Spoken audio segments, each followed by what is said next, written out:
एक जंगल में एक साधु महात्मा रहा करते थे। उनकी ख्याति दूर दूर तक कई राज्यों में फैली हुई थी।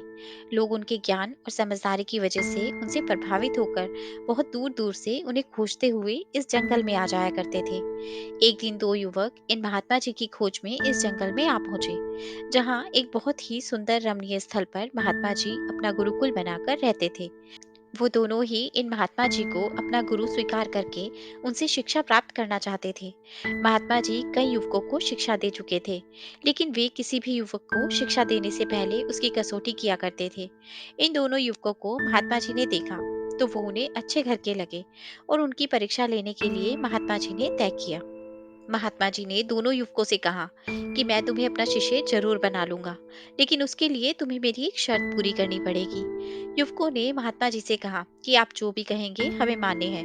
महात्मा जी ने गुरुकुल के कमरे में रखी हुई दो कबूतरों की मूर्तियां लाकर उन दोनों युवकों को एक एक थमाते हुए कहा, इन कबूतरों की मूर्तियों को तुम जीवित कबूतर ही मानो, और तुम्हें ये करना है कि जब तुम्हें कोई देख ना रहा हो तब तुम्हें इन कबूतरों की गर्दन मरोड़ देनी है।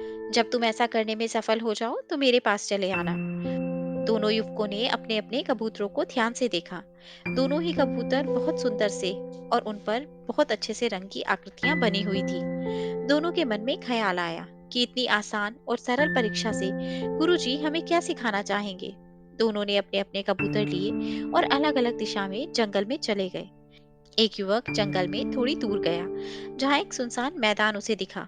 उसने चारों तरफ अपनी नजरें घुमाकर देखा और ये निश्चित करने के बाद कि उसे कोई भी नहीं देख रहा, उसने अपने साथ लाए हुए कबूतर की गर्दन मरोड़ दी। वो वापस गुरुजी के पास चला गया।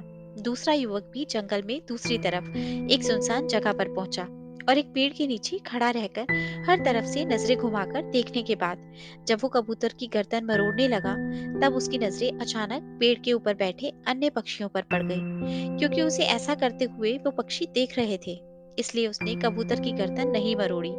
युवक थोड़ी देर सोचने के बाद झाड़ियों में छिप गया और वहां पर कबूतर की गर्दन मरोड़ने की कोशिश करने लगा, लेकिन वहां पर भी उसकी नजर झाड़ियों पर बैठे कीट पतंगों और मक्खियों पर पड़ गई और वहां पर भी वो ये काम पूरा नहीं कर पाया। फिर कुछ सोचने के बाद युवक ने जमीन में एक बड़ा सा गड्ढा बनाया और उसमें उतरकर कबूतर की गर्दन तोड़ने लगा।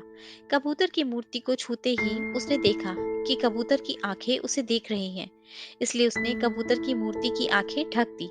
फिर उसने सोचा कि वो खुद तो अपने आप को ऐसा करते हुए देख ही रहा है, इसलिए उसने अपनी आंखों पर भी पट्टी बांध ली। अब वो निश्चिंत हो गया कि ना ही कोई अन्य प्राणी या कबूतर की मूर्ति या वो खुद भी उसको ऐसा करते हुए देख पा रहा है। वो कबूतर की गर्दन पर हाथ रखकर मरोड़ने ही वाला था कि उसके अंदर से आवाज आई।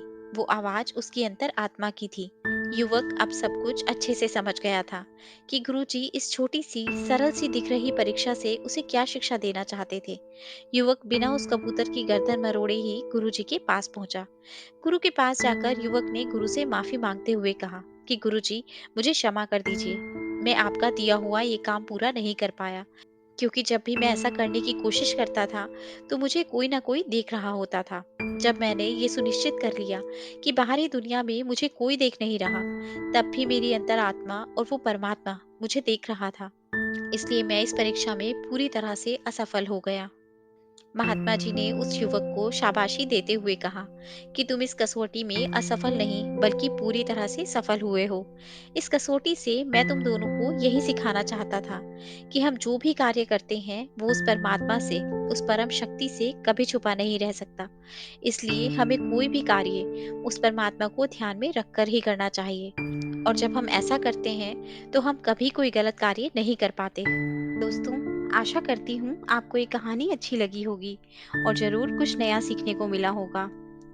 आपका एक लाइक, शेयर और सब्सक्राइब हमें ऐसी ही और वीडियोस बनाने के लिए मोटिवेट करता है।